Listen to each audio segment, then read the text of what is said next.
Kalau yang dulu mungkin responku kalau ada masalah gitu kan, kayaknya ngeluh, pikirannya hanya pikiran ke masalahnya gitu. Tapi kalau sekarang, apa ya, ketika ada masalah gitu, ketika ada pergumulan, yang langsung diingat itu apa ya, kayak ayat-ayat yang kita baca gitu. Kayak aku diingatin gitu, kayak mau ngeluh misalnya kan, misalnya adalah ngeluh gitu. Langsung diingatin, emang masalahmu udah kayak Ayub gitu ya kan. Emang masalahmu udah kayak Yusuf, mau-maunya ngeluh gitu kan. Nah, di situ aku berpikir apa ya? eh, Pertumbuhan yang kualami selama apa baca Alkitab itu ada gitu. Makanya aku mau tetap ikut baca Alkitab karena aku anggap ya aku bertumbuh gitu kan. Ya kalau aku nggak ada bertumbuh mungkin aku nggak ikut lagi gitu kan ikut baca Alkitab. Makanya dari itu mungkin teman-teman juga kalau di satu kelompok, suatu komunitas gitu, ya usahakanlah kita betul-betul bertumbuh di situ gitu. Kalau emang kita udah lama di satu komunitas, satu kelompok, dan gak ada pertumbuhan, untuk apa kita di situ gitu kan? Untuk apa? Makanya dari poin ini sih ada pertumbuhan yang aku alami gitu. Dan tadi juga kan sering dikit lah. Kan dulu aku tuh pernah apa ya cedera pas main bulu tangkis. Jadi uh, yang sel bahu itu lepas gitu kan.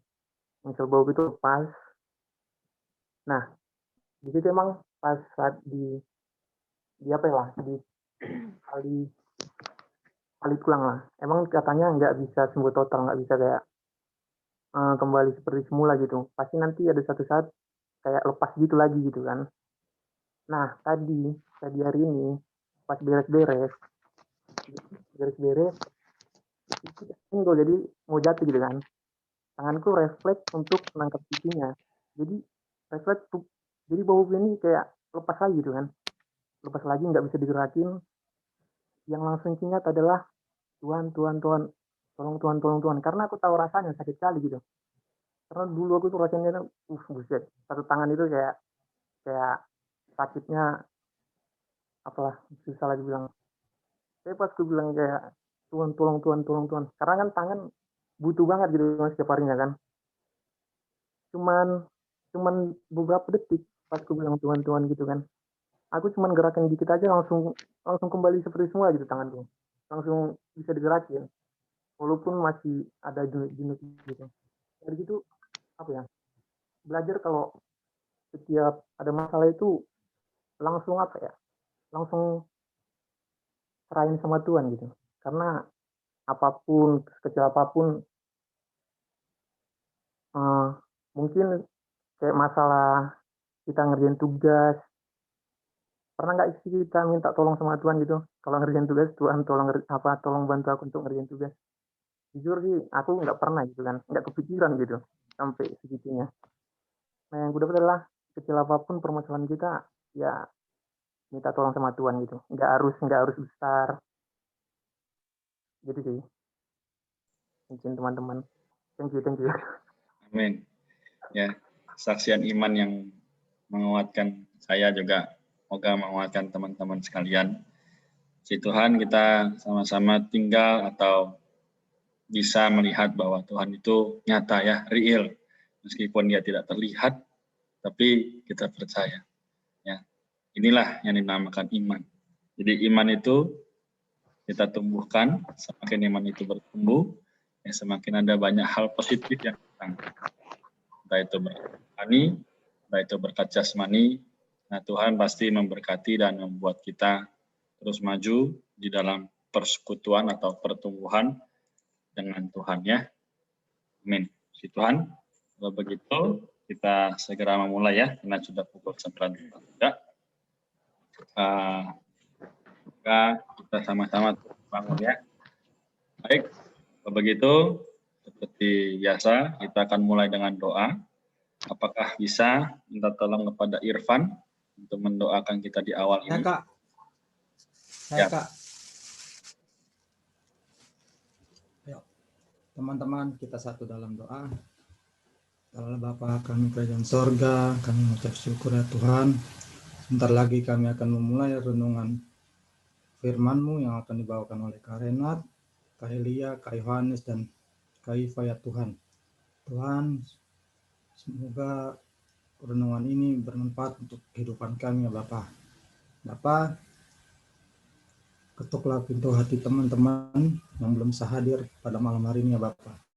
Kiranya bisa bergabung di hari besok ya Bapa.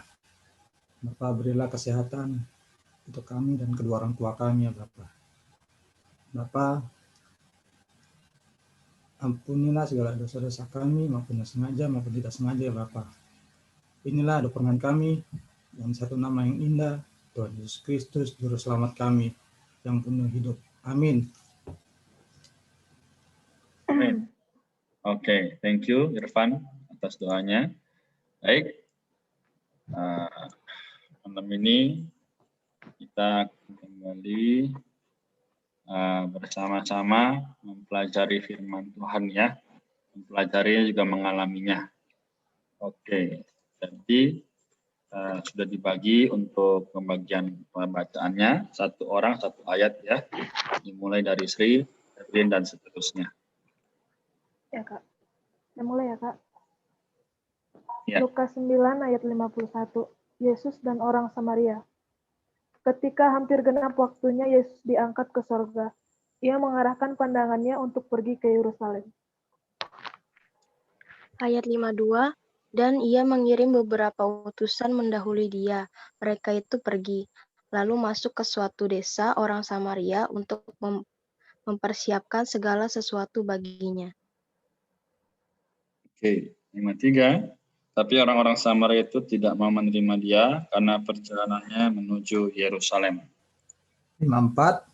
Ketika dua muridnya, yaitu Yakobus dan Yohanes, melihat hal itu, mereka berkata, Tuhan, apa engkau mau supaya kami menyuruh api turun dari langit untuk membinasakan mereka? Ayat 55, akan tetapi ia berpaling dan menegur mereka. Lalu mereka pergi ke desa yang lain.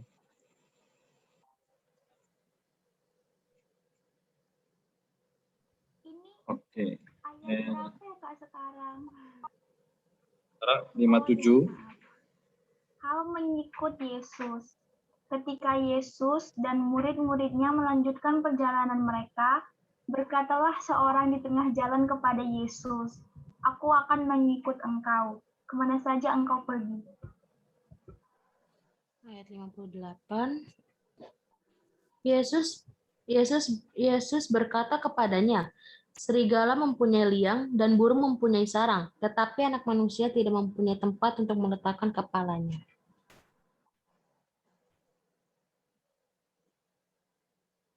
Oh.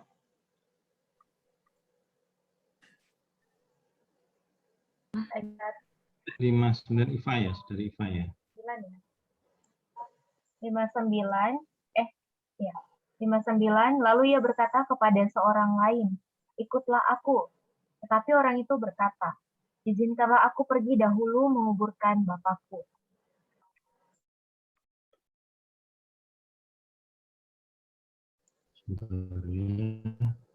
Tetapi Yesus berkata kepadanya, biarlah orang mati menguburkan orang mati, tetapi engkau dan beritakanlah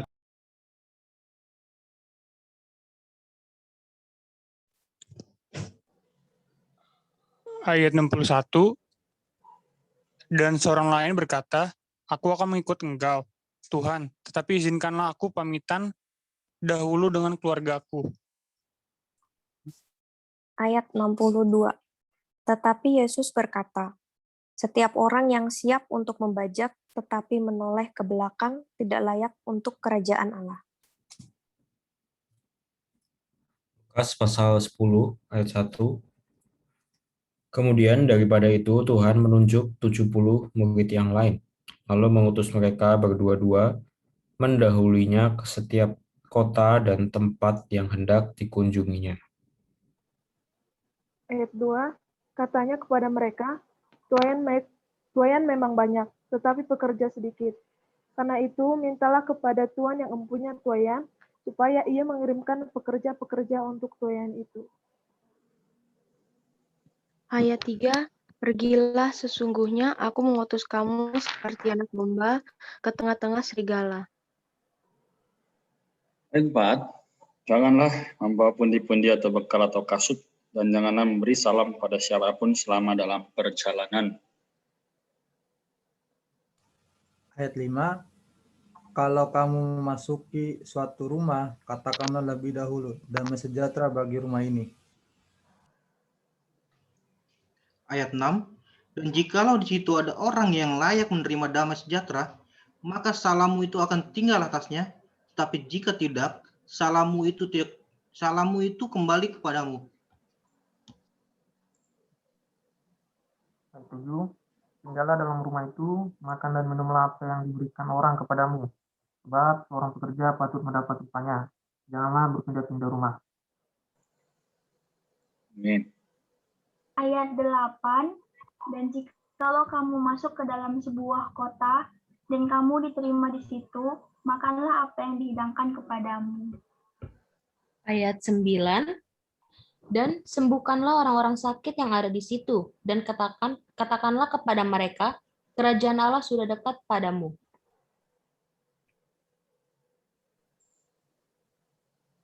Amin. Eva? Ayat 10, tetapi jikalau kamu masuk ke dalam sebuah kota dan kamu tidak diterima di situ, pergilah ke jalan-jalan raya kota itu dan serukanlah. Juga debu kotamu yang melekat pada kaki kami kebaskan di depanmu, tetapi ketahuilah ini kerajaan Allah sudah dekat. Puji Tuhan. Amin. Baik, teman-teman, kalian kita sama-sama sudah membaca porsi perjanjian baru selama hari ini, dan seharusnya perjanjian lama, teman-teman juga sudah baca pribadi ya, karena sudah diberikan jadwalnya. Baik, sekarang kita akan bahas sama-sama mengenai porsi hari ini. Ya, saya mau tanya seperti biasa, apakah ada yang bisa mau dan mencoba memberikan ayat penting daripada pembahasan kita, Lukas 9 ayat 51 sampai 10 ayat 11.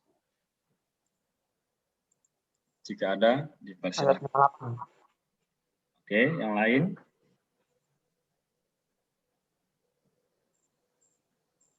Ada lagi selain Ricky?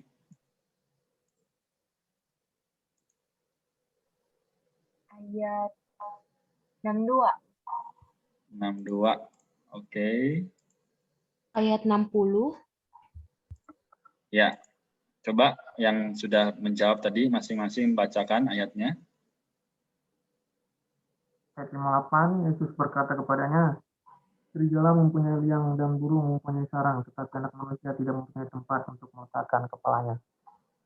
Amin. Ayat 62, tetapi Yesus berkata, setiap orang yang siap untuk membajak, tetapi menoleh ke belakang tidak layak untuk kerajaan Allah. Ayat 60, tetapi Yesus berkata kepadanya, biarlah orang mati menguburkan orang mati, tetapi engkau pergilah dan beritakanlah kerajaan Allah di mana-mana. Amin. Terima kasih atas jawaban-jawabannya ya. Semuanya baik ya. Namun, kita kembali ke pembahasan kita selama minggu ini, yaitu mengenai bagaimana berdoanya ya, bagaimana kita bisa bersikap dalam doa dalam kehidupan insanian Yesus ya. Jadi teman-teman sekalian, kita sama-sama menyadari bahwa hal ini tidak bisa kita lakukan atau kita dapatkan dengan hanya melihat tulisan hitam di atas putih, yaitu Alkitab kita. Tapi perlu kita gali lebih dalam. Baik, saya akan tampilkan dulu ayat penting yang akan menjadi porsi pembahasan kita hari ini ya. Saya tampilkan, jadi semuanya benar, namun ada yang lebih tepat lagi ya. Nah, tadi yang dijawab oleh Ricky sudah baik ya, sudah cukup benar, dan yang lain juga sudah cukup baik, karena membahas bagaimana mengenai kehidupan Yesus dalam hal berdoa. Baik, kita baca sama-sama ya. Lukas 9 ayat 58, Yesus berkata kepadanya, rubah mempunyai liang, dan burung mempunyai sarang, tapi anak manusia anak manusia Manusia tidak itu mempunyai mempunyai tempat tempat untuk meletakkan meletakkan kepala. kepalanya. Baik. Sekarang sudah ada pertanyaannya ya. Nomor 1, yaitu hidup insani penyelamat adalah hidup yang bagaimana. Nomor 2, bagaimana Tuhan mengajar orang mengikuti Dia. Nomor 3, apakah anak damai? Apakah cara pemberitaan Injil yang ditetapkan Tuhan? Kalau tadi kita semua sungguh-sungguh ya fokus mengikuti pembacaannya, kita pasti bisa menemukan jawabannya. Ya. Nomor 1, ada yang mau coba jawab? Ya, sangat berkaitan dengan ayat yang kita baca tadi. Hidup insani manusia penyelamat itu hidup yang tidak memiliki rumah, tempat untuk meletakkan kepalanya. Oke, ada jawaban lain selain jawaban Kak Eva?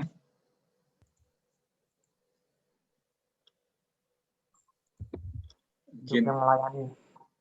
Hidup yang Melayani. melayani. Oke, ada lagi?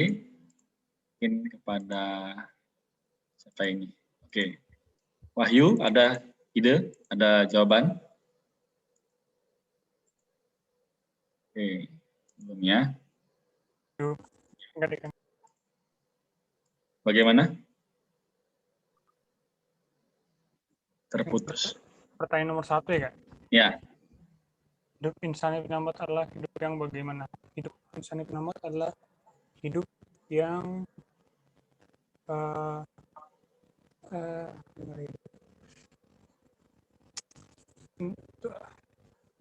turut kehendak Allah, Kak. Oke, baik. Terima kasih Ricky, Kak Iva, juga Wahyu. Baik, kita langsung saja lihat dulu ya jawabannya, hingga kita bisa ada pembahasan bersama. Jadi jawaban tadi semuanya sudah benar, namun kita perlu sama-sama memantapkannya. Oke, ini ya. Jadi, hidup insani penyelamat adalah hidup yang menderita. Tadi Kak Eva sudah bilang nggak punya rumah.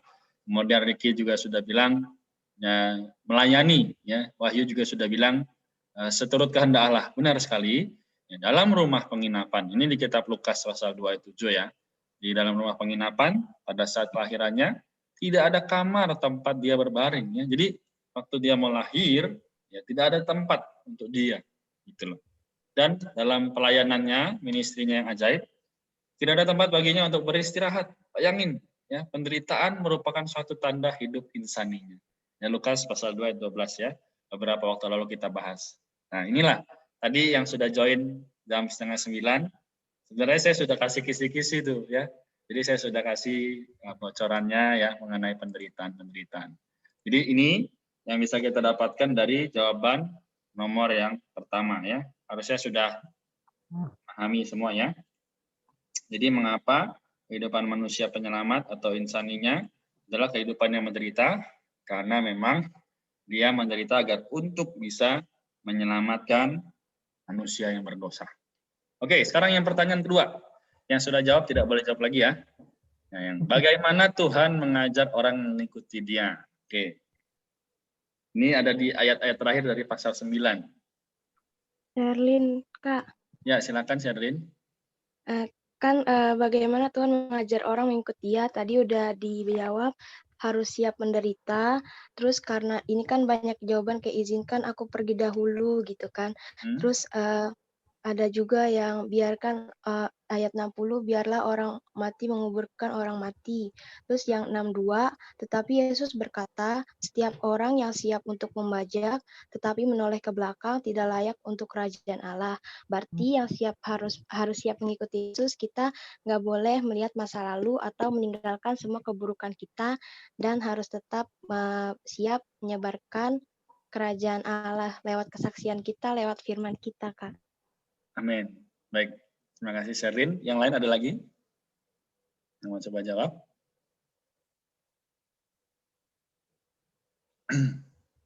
Mungkin Joshua ada atau Maria?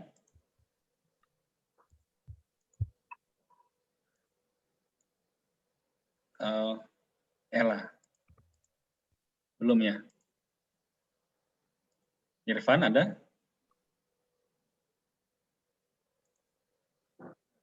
Oke. Kayaknya harus yakin ya, Kak. Maria, yakin ya, terus? Harus yakin, tidak boleh menduakan hati ketika sudah memutuskan untuk mengikuti Yesus. Oke.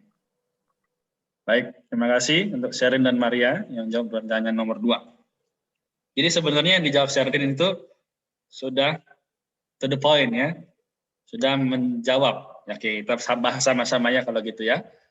Oke, nah ini. Jadi kalau kita baca sama-sama ya, di dalam pembacaan kitab Injil, di dalam kitab Matius, ya, siapa yang coba bisa tadi, mungkin Sherin aja ya, Sherin yang jawab tadi, tolong bacakan Matius 8 ayat 19 boleh?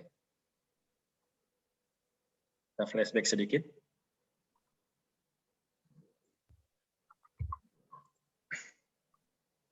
Matius 8 ayat 19, lalu datanglah seorang ahli Taurat dan berkata kepadanya, Guru, aku akan mengikut engkau, kemana saja engkau pergi.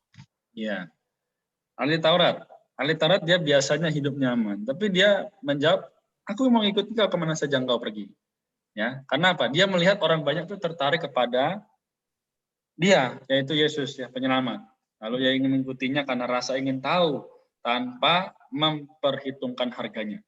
Nah, karena itu penyelamat memperingatkan dia dan menunjukkan bahwa walaupun orang banyak tertarik kepada Yesus, kepada dia tidak memiliki tempat untuk meletakkan kepalanya. Ini menunjukkan bahwa ahli Taurat itu bahwa sebenarnya ikut Tuhan ia akan mengalami banyak penderitaan. Terus tadi yang Sherin juga jawab ya, yaitu yang dipanggil untuk mengikuti penyelamat. Ya, ia memikirkan tanggung jawabnya kepada ayahnya yang telah meninggal dan tidak ingin mengikutinya dengan segera. Nah, karena itu sang penyelamat mendorong untuk membayar harga supaya dapat menjadi seorang pengikut dalam amanat yang besar untuk memberitakan kerajaan Allah. Ya, lalu yang ketiga tadi, sukarela ikut Tuhan tapi setelah pamit sama keluarganya. Oke, teman-teman di sini bukan berarti nggak boleh mengasihi keluarga, bukan nggak boleh mengasihi orang tua, ya. Atau kita nggak boleh senang. Namun, teman-teman, prinsip daripada kerajaan Allah, apa itu? Masih ada yang ingat Matius 6 ayat 33? Matius pasal 6 ayat 33 masih ada yang ingat?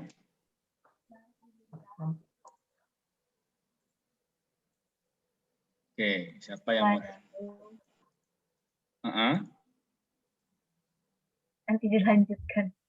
Sama yang belum jawab. Oh, yang belum jawab. Oke, Joshua bisa? Wahyu? Wahyu sudah. Ya. Kaifang mau carilah. Carilah kerajaan Allah dan benarnya. Maka semuanya katakan padamu. Haleluya, ya. Terima kasih Wahyu. Jadi benar sekali apa yang Tuhan katakan, carilah roh kerajaan Allah dan semua kebenarannya, semua akan ditambahkan kepadamu. Jadi kita nggak perlu khawatir sebenarnya menderita bagi Tuhan. Justru itu satu hal yang mulia. Baik ya, kita lanjutkan pertanyaan nomor 3. Nah, apa sih anak damai? Nah, apa sih caranya pemberitaan Injil itu yang ditetapkan Tuhan? Ada di Lukas pasal 10. Ayo. Yang belum jawab silahkan. Saya beri kesempatan. Ada Elia ya. Ada juga tadi siapa yang belum jawab lagi? Joshua ya. Yohanes juga belum jawab.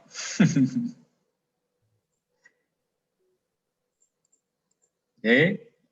Supaya kita menghemat waktu, langsung saja kita bahas kalau begitu ya. Kita lihat. Nah, di sini ya. Tuhan, ini yang kita akan tadi bahas, Lukas pasal 10 ayat 5 dan 6, yaitu Tuhan mengutus murid-murid untuk memberitakan Injil dengan pergi ke setiap kota dan setiap tempat, serta mengunjungi orang-orang dalam rumah-rumah mereka. Ini meneguhkan pemberitaan Injil kita hari ini. Ya, kalau hari ini kita lagi online, dari handphone ke handphone, dari sosial media ke sosial media. Supaya apa? Melalui kita ketuk sosial media mereka, mengunjungi rumah orang mereka ya. Tuhan mengutus kita, murid-murid seperti domba, masuk ke tengah-tengah serigala. Jadi artinya apa? Dunia hari ini yang kita tinggali dilambangkan seperti serigala, ya. Namun di antara serigala-serigala itu ada anak-anak damai, ya kan? Yaitu domba Tuhan yang Tuhan perhatikan dan tuaian yang ingin dituainya. Puji Tuhan. Jadi hari ini kita semua berbagian ya dengan penginjilan 16 orang di malam ini. Oke, kita lanjutkan. Karena domba-domba dan tuaian ini adalah milik Tuhan, tersebar dan tercampur dengan serigala, maka apa? Murid-murid Tuhan perlu pergi ke tengah-tengah mereka untuk mencari dan menemukan mereka dari rumah ke rumah. Nah, inilah. Jadi bukan berarti harus ada event yang besar dulu, misalnya KKN. Bukan harus tunggu itu dulu baru bisa memberitakan Injil. Tapi setiap hari, setiap saat, justru disitulah kita harus menyelamatkan, mengunjungi, mencari domba-domba yang tersesat di antara serigala-serigala. Ya, inilah bagaimana Tuhan mempunyai cara untuk memberitakan Injil, ya, anak damai. Puji Tuhan. Jadi inilah yang kita bisa dapatkan dari pembahasan malam ini. Masih ada waktu, kita berikan kepada teman-teman untuk bisa bertanya atau bersaksi. Mungkin sebelumnya waktu yang ada dipakai untuk itu pengisian apa namanya? Oh iya. Dan, boleh ditunjukkan ya. Ya. Mungkin Kak Yohanes boleh bantu.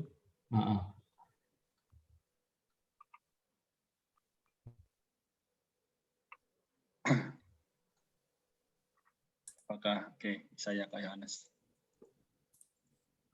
Share screen disable. Oke, sebentar. Oke, silakan.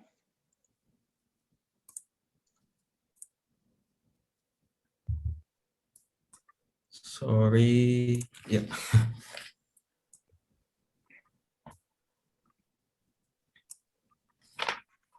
Oke,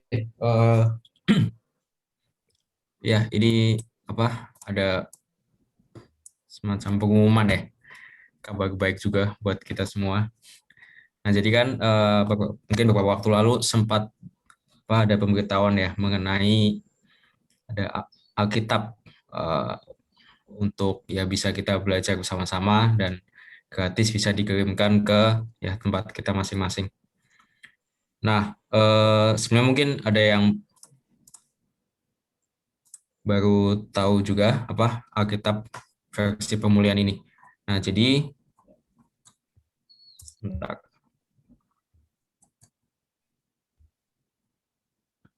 Oke. Ya, Alkitab versi pemulihan ini sebenarnya adalah salah satu Alkitab yang dicetak oleh LAI, Lembaga Alkitab Indonesia. Namun di dalamnya itu ada tambahan ya, beberapa tambahan seperti garis besar. Garis besar ini yang yang kita lihat juga di beberapa bahan belajar kita ya beberapa minggu ini. Jadi menerangkan secara poin-poin ya. Setiap kitab tuh membahas apa saja. Kemudian ini yang terutama adalah ada catatan kaki. Ini adalah untuk lebih lagi membantu kita ya, lebih memahami ayat-ayat di dalam Alkitab. Dan kemudian ada referensi silang yang membantu kita juga untuk memahami Alkitab ya. Jadi memahami Alkitab dengan bantuan ya firman lain yang memiliki konteks yang sama gitu. Kemudian juga ada ya di akhir juga ada bagan-bagan dan peta. Nah, ini ada suatu program ya untuk kita bisa mendapatkan Alkitab belajar ini versi pemulihan dengan gratis. Namun ya ini adalah versi yang hanya perjanjian barunya saja. Nah, gimana teman-teman bisa dapat Alkitab ini? Caranya adalah buka ini website biblesforindonesia.com. Ya, kalau buka website ini halaman awalnya tadi seperti halaman awalnya seperti ini. Nah, jadi sebenarnya bukan hanya Alkitab ini saja yang tersajikan di website ini, tapi juga ada beberapa buku, ada blog, ini juga ada kutipan-kutipan atau semacam renungan rohani ya yang tidak panjang. seperti itu. Nah, untuk ini mendapatkan Alkitab gratis ini, caranya dengan klik ini ya, klik pesan gratis ini. Nah, lalu di sini muncul form untuk diisi. Jadi ini betul-betul gratis ya. Semua pesanan tidak dikenakan biaya pengirimannya pun juga. Nah, ini bisa mulai ya malam ini juga diisi teman-teman. Data diri kita sendiri ya, dari nama lengkap, lalu bisa nomor KTP atau nomor kartu pelajar, ada alamat email, alamat rumah yang akan menjadi tujuan pengiriman Alkitabnya, provinsi, kota kabupaten, kode pos, ini juga kalau bisa ya seakurat mungkin ya, nomor HP juga. Dan ini yang perlu diperhatikan teman-teman, ini kan ada pilihan ya, bersedia menerima blog post dan email mengenai Bible for Indonesia. Ini adalah untuk ya update secara info-info dan kutipan atau renungan seperti itu. Dan yang kedua adalah memerlukan bimbingan untuk menggunakan Alkitab belajar saya. Nah, ini yang pertama ya pilihan kalau mau dicentang ya juga baik. Dan tapi yang diperhatikan yang kedua ini. Ini tolong jangan lupa dicentang yang kedua ini. Ini adalah ya supaya kita bisa sama-sama menggunakannya, sama-sama belajar menggunakannya di ini sesi-sesi Bible for Youth. Jadi jangan lupa untuk mencentang yang ini ya. Saya memerlukan bimbingan untuk menggunakan Alkitab belajar saya. Dan yang kedua juga yang jangan lupa adalah pertanyaan ini. Dari mana Anda mengetahui tentang Bible for Indonesia? Pilih yang Kefas. Oke, lalu terakhir adalah ini, klik pesan Alkitabku. Gitu.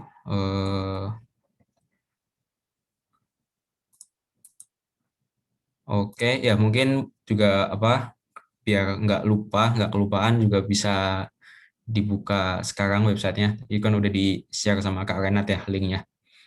Lalu diisi ya seakurat mungkin berdasarkan data kita. Kemudian ya tadi ini sampai di sini jangan lupa untuk klik yang memerlukan bimbingan dan mengetahui ini dari Kefas, sehingga nanti membantu kita juga untuk belajar bersama ya di sesi-sesi Bible for Youth. Nanti untuk pengiriman sepertinya akan diurus dari ini ya pihak Bible for Indonesia sendiri. Jadi ya tunggu saja gitu untuk pengirimannya. Gitu. Apakah ada yang kesulitan untuk masuk websitenya atau pengisian form? Mungkin bisa langsung dicoba sehingga ketika ada kendala pengisian nanti kita bisa langsung tanya jawab di sini gitu teman-teman. Jadi zoom-nya di-minimize dulu istilahnya kan. Zoom-nya di-minimize lalu kita bisa mengisi ya. Nanti kalau udah isi di chatbox aja, di confirm ya, di chatbox ini saya sudah isi, nama sudah isi siapa. Kak, mau nanya Kak. Ini provinsi sama kota kabupatennya menurut KTP atau tempat tinggal sekarang? Ini aja Alkitab ini diharapkan mau dikirim kemana gitu. Jadi misalnya rumah kita di Sumatera Utara, tapi saat ini kita tinggalnya di Depok, ya alamatnya diisi di alamat Depok aja, supaya itu bisa kita terima, kan? Kalau enggak kan, wah itu masih di rumah sana. Nanti kan kita mau pakai untuk setiap malam ini. Nah, biasanya kan kita ditanyai Kak Renat, enggak bisa jawab. Nanti kalau pakai Alkitab ini, wah bisa jawab semua itu nanti. Karena kita sebenarnya belajarnya dari situ, ambil dari situ. Kita dibantulah oleh Alkitab ini untuk menggali ya, menggali lebih dalam gitu. Jadi diisi ini aja alamat domisili saat ini ya. Misalnya saya kuliahnya di Depok, tapi saat ini lagi pulang kampung misalnya di Palembang, ya sudah berarti isi alamatnya isi Palembang ya. Tadi ada yang dari Bengkulu juga ya.